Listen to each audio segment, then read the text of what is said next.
Salut, c'est Fantine. Bienvenue dans Job Time, l'émission d'Expert Time où j'interviewe nos talents de la tech et pas que avec mon regard de recruteuse.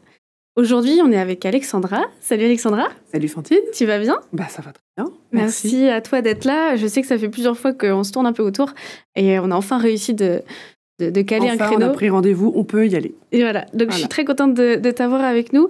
Ce que je te propose du coup, donc là on va pouvoir parler du coup de ton rôle chez nous évidemment, mais aussi de ton parcours. Donc dans un premier temps, on va évoquer du coup justement ton parcours. Pourquoi tu as choisi Expert Time aussi, point important. Ton évolution chez nous, parce que ça fait maintenant plus de 10 ans, je ne veux pas spoiler, mais voilà, que tu es là. Donc il y a eu de l'évolution. La gestion de projet chez nous, vs la gestion de projet dans les entreprises. Et puis voilà, on parlera aussi peut-être d'autres sujets en fonction de ce que tu auras à nous raconter. Du coup, au niveau de ton parcours, alors moi je le connais un petit peu parce qu'on se connaît, mais c'est vrai que c'est important.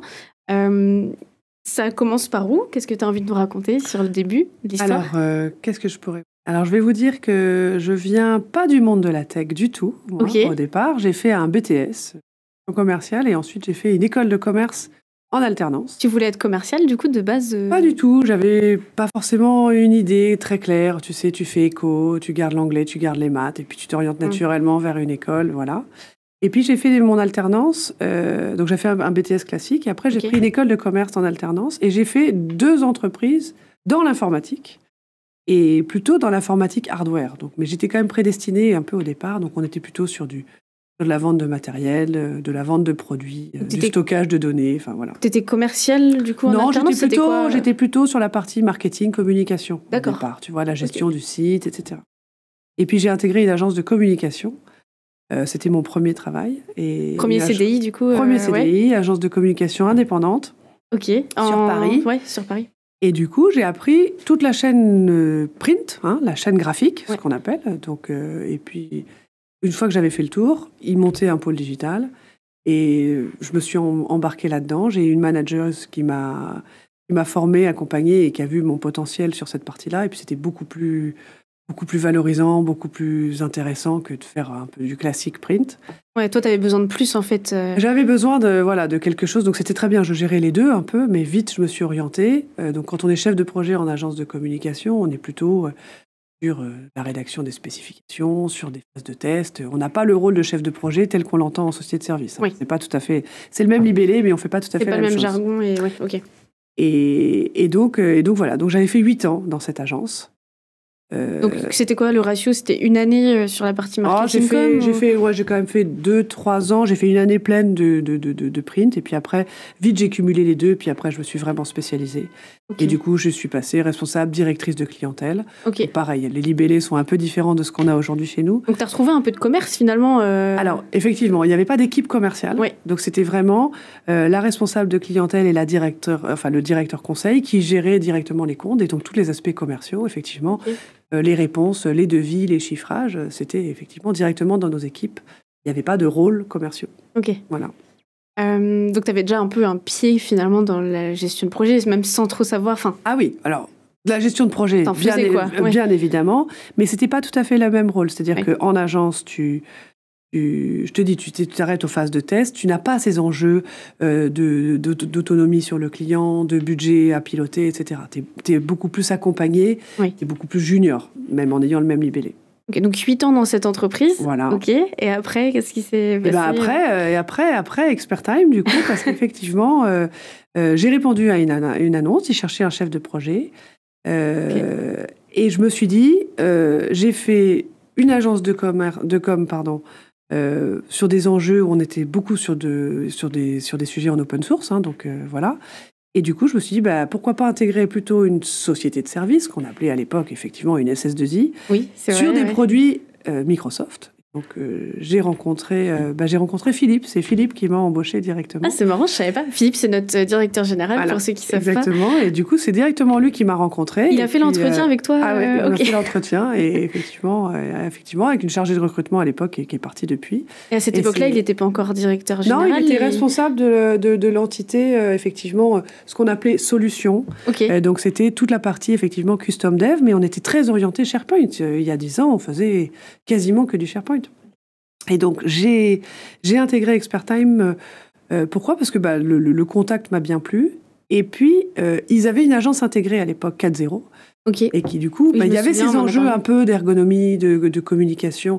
Je ne voulais pas partir dans une société de service qui faisait, du coup, du tech pour du tech et pour lequel il n'y avait pas ces aspects-là d'accompagnement du client, de tout ce que j'avais finalement... Oui, puis toi qui avais fait 8 ans en agence de com, il ne fallait pas non plus que tu aies un delta trop important. Exactement. Non plus entre les deux. Je voulais capitaliser, j'avais bien aimé ces aspects un peu de communication, d'ergonomie, de charte graphique, etc. Et donc, t'es arrivé en tant que chef de projet transverse ou il y avait un rôle Alors, c'était comment quand je suis arrivée, donc on faisait beaucoup de SharePoint, mais on avait quand même du e-commerce. Donc tout de suite, on m'a mis sur du SharePoint. Donc moi, je suis arrivée dans un monde où j'ai dit, mais c'est quoi SharePoint ? Tu connaissais pas du tout. On fonctionnait avec des serveurs de fichiers, enfin voilà, et on n'avait pas du tout SharePoint en agence. Donc j'ai découvert le monde SharePoint et j'ai vite piloté des sujets là-dessus. Donc on faisait beaucoup d'intranet à l'époque. Donc tu avais tes clients du coup, j'avais mes ton clients portefeuille, en propre, etc. Ouais. Et puis il y avait quand même une activité e-commerce. Et donc j'ai vite intégré la partie e-commerce parce que ça m'intéressait. Je trouvais ça plus enrichissant. Et voilà, l'expérience en tout cas gérer des équipes et un client sur la partie e-commerce m'épanouissait plus. Oui, puis tu avais déjà une première appétence pour la gestion, pilotage d'équipe aussi. Et puis sur du pilotage d'équipe et puis sur du site public, c'est-à-dire du site aussi visible. Et effectivement, à l'époque, on était manager des équipes techniques. Donc t'es arrivé en tant que manager du coup au bout de 6 mois, j'ai vite eu une équipe et c'était pas évident parce que du coup, t'arrives dans un monde quand même qui était très masculin. On était assez peu de femmes. T'étais rattachée à qui, toi, du coup, c'était... Alors, du coup, j'ai été rattachée tout de suite à Maël, qui est aujourd'hui directeur général associé, adjoint. Mais du coup, on avait le management de l'équipe directement. Et donc, j'ai fait chef de projet, puis directrice de projet. Okay. Et ensuite, comment t'as fait juste pour passer de l'un à l'autre ? C'est suite à un entretien annuel ? Comment ça s'est passé ? Alors oui, c'est surtout... alors ça s'est concrétisé par un entretien annuel, mais c'est surtout par rapport aux responsabilités que je prenais, par rapport et aux équipes et aux clients, la posture que je pouvais avoir, qui a fait que tout naturellement, finalement, ça s'est inscrit... directeur de projet. Alors moi, j'ai déjà un peu la réponse, forcément, mais je te posais la question pour qu'ils puissent savoir, mais... C'est un peu Expertime qui t'a poussé à prendre ses responsabilités, à être proactive, à être dans l'autonomie. Plus toi, ta personnalité, c'est aussi d'être proactif. Alors, tu vois, qu'est-ce qui t'a... Je dirais que c'est plutôt... je dirais que chez Expertime, on te propose, mais c'est aussi la place que tu prends, toi, naturellement. Voilà, c'est là où je voulais en venir. Et voilà, l'appétence que tu peux avoir, l'autonomie que tu as, les initiatives que tu prends, qui fait que tu as pris ta place. Tu prends naturellement ta place, finalement. On te propose pas un poste.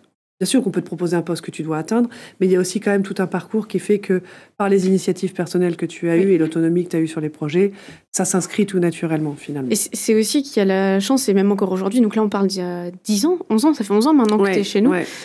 D'ailleurs, on reviendra au rôle que tu as maintenant, parce qu'on ne sait même pas encore ce que tu fais. Exactement. Mais du coup, encore aujourd'hui, moi je le vois, c'est que on a notre fiche de poste, on a vraiment notre intitulé, tu vois, avec nos missions. Mais si on sort un petit peu de cette fiche de poste par justement notre envie de prendre une place, etc., il n'y a pas de souci. Enfin, en soi, tant que ce que tu fais, c'est pertinent pour l'organisation, pour toi, et que ça va dans un sens commun. Dans un sens commun, et puis dans un... T'y vas, quoi. Exactement. Ouais. Dans le sens, effectivement, d'être transverse, et puis il faut faire attention quand même de ne pas se prendre toutes les missions et de pouvoir... ne pas être à sa place ou faire doublon avec nos collaborateurs, ce qui est important. Voilà, exactement. Mais oui, sinon, c'est quand même l'esprit d'initiative et d'autonomie qui fait qu'aujourd'hui, naturellement, globalement, les parcours qu'on a chez Expertime, tu arrives aussi naturellement à une place parce que cette place-là, tu l'as prise aussi. Exactement. Voilà. Et donc, voilà, j'ai fait la directrice après. Après, j'ai effectivement directement géré des activités. Donc, j'ai géré au départ l'activité apps et data mélangées parce qu'à une époque, on était plutôt régionalisé plutôt que d'être assez transverse. Et donc, je gérais les équipes de Paris et Lyon, apps et data confondues. Donc, apps, c'est l'équipe de développeurs. La partie, effectivement, toute la partie développement custom applicatif. Et donc, toute l'entité data. Et quand à un moment donné, il y a eu un choix finalement de retransversaliser et de regrouper finalement les activités, tout naturellement, j'ai concédé la partie apps à mon collègue Thomas qui a du coup récupéré toute l'activité apps et je me suis concentrée donc sur la partie data, sur l'activité data. C'était il y a combien de temps ça un peu ? Ça, l'activité data, c'était il y a bientôt 5 ans, je dirais. Ok. Et donc aujourd'hui, depuis l'année dernière, donc je ne gère plus l'activité data parce qu'effectivement, je suis plus aujourd'hui aux opérations et au pilotage. Et donc ma mission principale, on va dire, c'est de m'assurer on va dire, de la cohérence de ce qu'on va pouvoir délivrer vis-à-vis des clients en termes de qualité et de satisfaction client. S'assurer qu'en interne, ça fonctionne bien. Donc, par le biais des pilotes, forcément, j'ai une vue assez transverse. Je dirais que je connais à peu près, je pense, les 90% des projets qui sortent chez Expertime. Globalement, je suis au courant de près ou de loin. Et donc, la partie opération, c'est aussi de s'assurer qu'on est bien fluide entre toutes nos entités, qu'on est cohérent dans un objectif de satisfaction client et de cohérence. Et aujourd'hui, tu es toujours du coup manager ? Je suis toujours manager. De ton équipe de chefs de projet. Exactement. Qui eux-mêmes sont transverses du coup. Tout à fait. Et c'est là où je voulais revenir aussi, c'est que, alors pour le coup, merci pour ton parcours, parce que ça illustre vraiment bien ce qu'on peut avoir chez nous. Et puis surtout, tu as du mérite, parce que je pense que tu as clairement eu certains objectifs en tête et ça t'a permis de les atteindre. Mais je voudrais qu'on revienne sur vraiment la gestion de projet chez nous, VS la gestion de projet ailleurs. Parce que là, on a ouvert un poste il n'y a pas longtemps, justement, en gestion de projet. Et donc, j'ai traité ce poste en tant que recruteuse. Et en interrogeant, en échangeant avec les chefs de projet à l'extérieur, je me suis rendu compte que, en fait, on avait vraiment une façon un peu plus différente et une approche différente. Ouais. Voilà. Donc, j'aimerais qu'on en parle, du coup. Donc, vas-y, toi, dis-moi, je ne t'influence pas. Alors, ce que je pourrais dire, c'est que...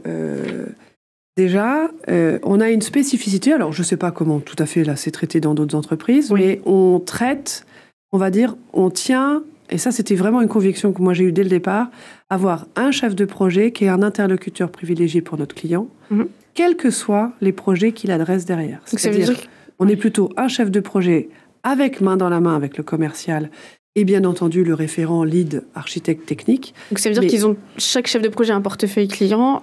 Peu importe que ce soit low-code, data, exactement. Il a un portefeuille client plutôt que d'avoir un portefeuille projet. C'est-à-dire qu'on aurait pu très bien faire le choix de se dire on a des chefs de projet qui sont très spécialisés.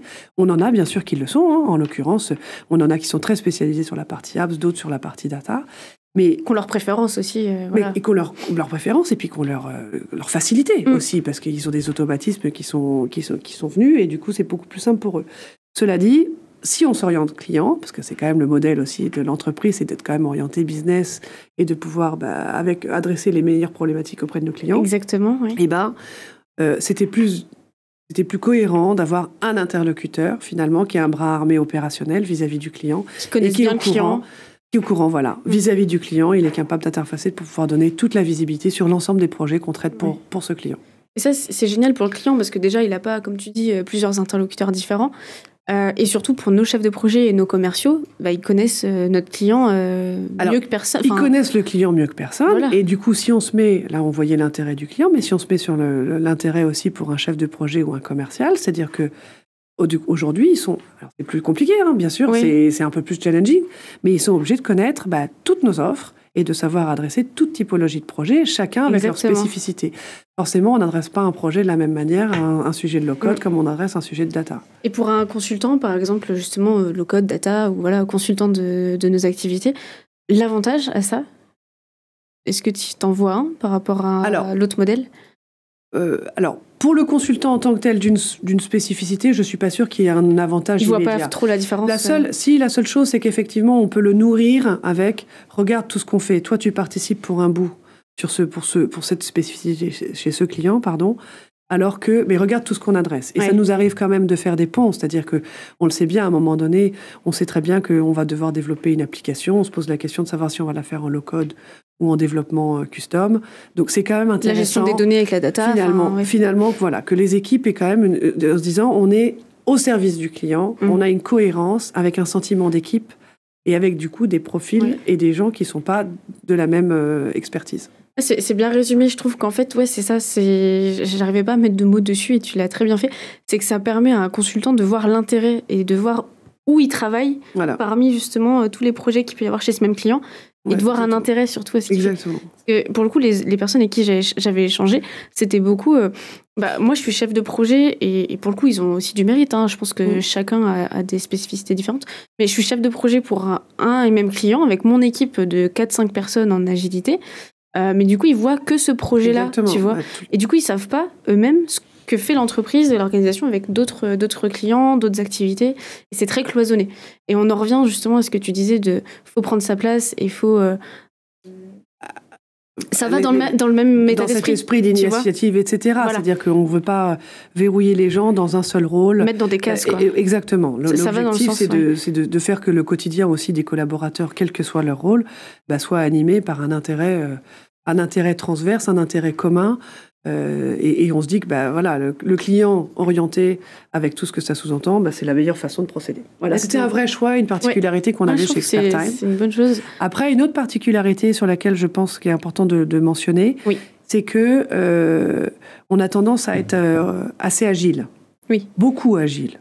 Quelquefois trop agile. Ça se voit dans la présentation de ton parcours aussi. Mais même aussi, parce qu'en fait, on reste quand même une petite entreprise, et du coup, l'adaptabilité et l'agilité sont un peu les maîtres mots de ce dont on a besoin chez nous, pour la simple et bonne raison que quand on reçoit des appels d'offres ou qu'on doit s'adresser à des clients, le niveau de maturité de notre client, tant en termes de son environnement techno, sur quoi il va s'aventurer en termes de choix technologiques ou d'outils, ou même de méthodos, on s'adresse à des clients qui sont d'une maturité très, très, très différente. Oui. Et donc, pour ces raisons-là, on ne peut pas se dire, toujours, on a une seule méthode, c'est la méthode ExpertTime, c'est la seule et on ne peut pas en déroger. Bien sûr qu'on a une conviction et qu'on essaye de la pratiquer. Tu as une ligne un peu directrice. On a quand même 70% du truc où on sait qu'on va dérouler et que globalement, la méthode, elle est quand même à peu près éprouvée, quels que soient nos clients, quelles que soient nos expertises.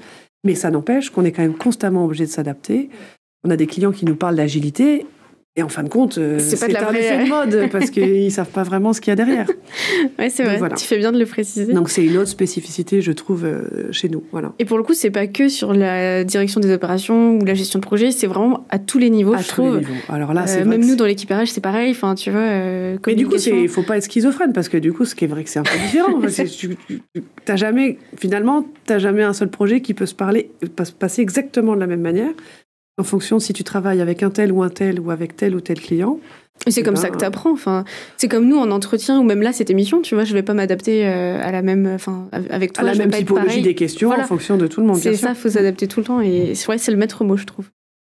Voilà. Merci je ne sais pas si ça répond à ta question. Si, clairement, ça répond tout à fait. Je voulais aborder aussi un autre point avec toi, et je me le suis noté pour être sûre de ne pas l'oublier.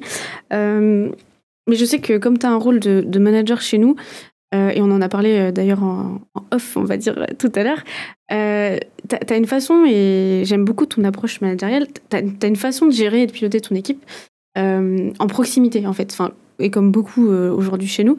Et j'aimerais bien peut-être, si des managers nous écoutent, tu vois, que tu puisses expliquer un peu comment tu fais, voir si tu as des astuces, des choses comme ça.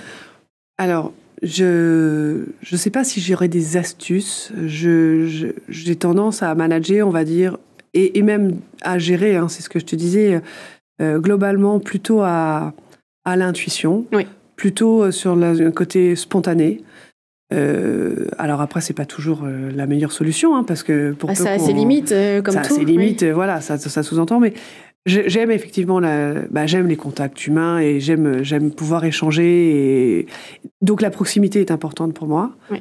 Même quand j'essaye de la gérer pour des profils que j'ai, que je pilote un certain nombre je manage des gens qui sont pas physiquement ici. Comment tu fais avec eux, justement ? On fait beaucoup de distance. Alors, pour garder la proximité, tu vois, on fait beaucoup de Teams vidéo, donc ça, la vidéo, c'est une obligation pour moi, parce qu'il faut voir, et puis globalement, c'est important voilà.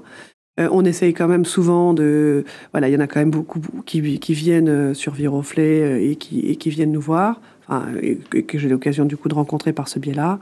Là, par exemple, je vais à Nantes demain pour voir. J'ai 2 personnes de l'équipe qui sont sur Nantes. Donc voilà, on essaye on essaye de mettre en place les team building quand même de façon tous les 3 mois. T'as des réunions hebdo avec eux aussi. J'ai des réunions plutôt.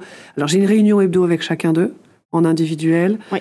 J'ai des réunions mensuelles ou tous les 2 mois avec toute l'équipe. Voilà, pour essayer de garder le lien, parce qu'effectivement, c'est ce qui nous manque, quoi.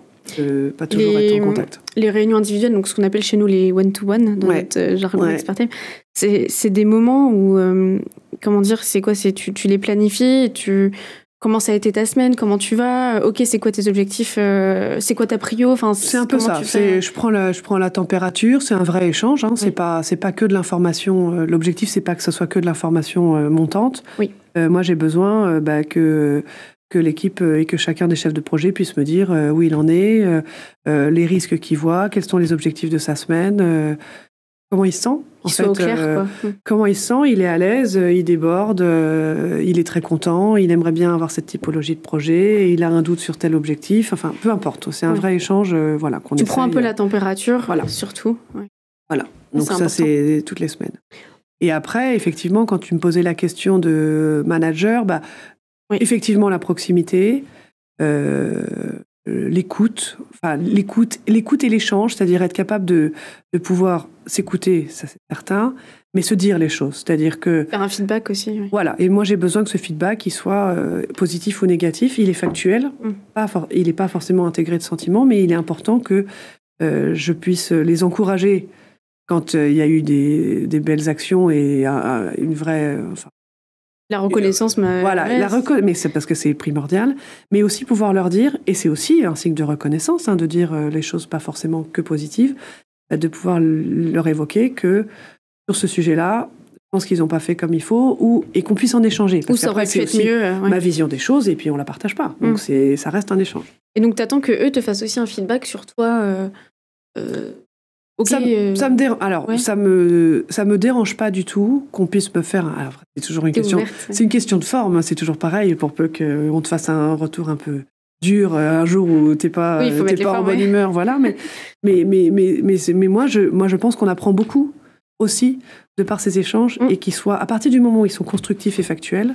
D'avoir un retour négatif ou une incompréhension ou qu'un chef de projet puisse me dire ça m'a pas plu quand tu m'as dit ça ou pourquoi tu m'as dit ça je comprends pas ou j'ai pas aimé ou t'aurais pas dû, et moi je l'entends. Ouais, ça te si c'est fondé, si c'est expliqué, si c'est voilà, ça c'est pas un souci. Ça va vraiment dans le sens de la culture du feedback et je sais que dans d'autres équipes aussi parce que j'avais échangé avec d'autres personnes, enfin d'autres managers chez nous. Et souvent c'est ce qu'ils disent aussi, c'est moi j'aime bien le fait qu'on me dise quand ça va ou quand ça va pas de mon côté aussi en tant que manager, tu vois, et pas se sentir au-dessus entre guillemets, tu vois, de son équipe. En fait, le manager, on n'est pas dans une relation parent-enfant. Enfin, à un moment donné, il faut aussi resituer. On a chacun son rôle, sa place. Et ce qui est important, c'est qu'il y ait un vrai échange construit et que en fait on soit pas frustré. L'objectif, c'est pas de se dire parce que je suis ton manager, je vais t'expliquer comment il faut que tu fasses. Non, en fait, voilà. Alors, je dis pas... Tu guides quand même, des fois. À un moment donné, je guide et quand il faut arbitrer, j'arbitre. Mais mon objectif... Alors, après, il faudra que j'en parle avec l'équipe pour savoir s'ils sont d'accord avec ce que je dis. On pourra les faire venir si tu veux. Si je l'applique pour de vrai. Parce que, c'est aussi comment on imagine les choses, comment on se voit. Et peut-être que dans la réalité, ils vont me dire... C'est pas complètement tout à fait. Bon, j'ai échangé avec des membres de l'équipe vu qu'on recrute un chef de projet. Et crois-moi, c'est positif. Donc, voilà. Sinon, je t'aurais pas posé la question. Voilà. Ok, on va bientôt être à la fin de l'émission. Est-ce que tu aurais d'autres choses à nous dire, vraiment en champ libre? Ça peut être soit des conseils, soit revenir sur ta carrière, ou même pour la suite. Voilà, c'est libre. Qu'est-ce que je pourrais vous dire? Alors, globalement, quelqu'un qui intègre Expertime, que ce soit un chef de projet ou quelqu'un d'autre, vous l'avez compris, c'est ces enjeux d'investissement, de vouloir... Il y a aussi cette logique de vouloir participer à co-construire. Comme je vous disais, on reste quand même une petite entreprise encore aujourd'hui et d'apporter sa pierre à l'édifice. Finalement, chacun, on a tous appris et on a chacun à participer et à pouvoir apporter sa valeur, une façon de voir les choses, une expertise techno ou méthodologique. Être engagé dans l'entreprise, être engagé, et se sentir utile. Voilà. Et au-delà un tout petit peu juste de la mission sur laquelle vous avez été embauché, qui respecte une fiche de poste. Qu'est-ce qui fait aujourd'hui la différence de l'ensemble des personnes qui évoluent chez nous? C'est justement cet engagement, cet investissement, d'aller au-delà. L'objectif, c'est pas de marcher sur les plates-bandes de l'autre, mais c'est vrai. voyez, c'est d'être côté investi, d'être proactif, construit, voilà, proactif ensemble. Ça, c'est un vrai message, que je voulais apporter. Et qui est valable pour Expertime et peut-être même pour d'autres personnes qui sont dans des entreprises aujourd'hui qui ont la sensation de stagner. Mais il ne faut pas qu'ils hésitent aussi à... Après, toutes les entreprises ne laissent pas la possibilité. C'est vrai. Et dans des plus grosses entreprises, j'imagine que les rôles sont beaucoup plus définis, on est beaucoup plus processé, et donc chacun reste à sa place, et donc l'esprit d'initiative est peut-être... Mais encore une fois, je fais peut-être une généralité, j'ai jamais été dans une grande entreprise. De manière générale, c'est le cas. Mais peut-être que j'étais à la SNCF, c'était comme ça. L'autonomie est peut-être un peu plus... Voilà. Ouais. En tout cas, la prise d'initiative est peut-être plus limitée. Voilà, donc moi, c'était un message. Après... Et pour la suite, est-ce que tu as là, toi, des objectifs que tu t'es fixés dont tu souhaites parler ou... Pour la suite, il y a encore... Alors, me concernant, je pense qu'il y a quand même encore des gros chantiers. Hein, les opérations, il n'y a pas de quoi s'ennuyer. C'est à nous de délimiter le contour, donc voilà. Au niveau des équipes pilotage, j'espère qu'elle va grandir, elle va s'épanouir et puis qu'elle va grandir, que voilà, on va être un peu plus nombreux encore chaque année. C'est le but. Ça sous-entendra qu'on a plutôt bien réussi et qu'on a encore des clients qui nous font confiance. Donc voilà. Génial. Ok. Eh bien, écoute, parfait. Il n'y a plus qu'à postuler pour ceux qui nous écoutent là-dessus. Tu m'as donné envie de revenir alors que je suis déjà là.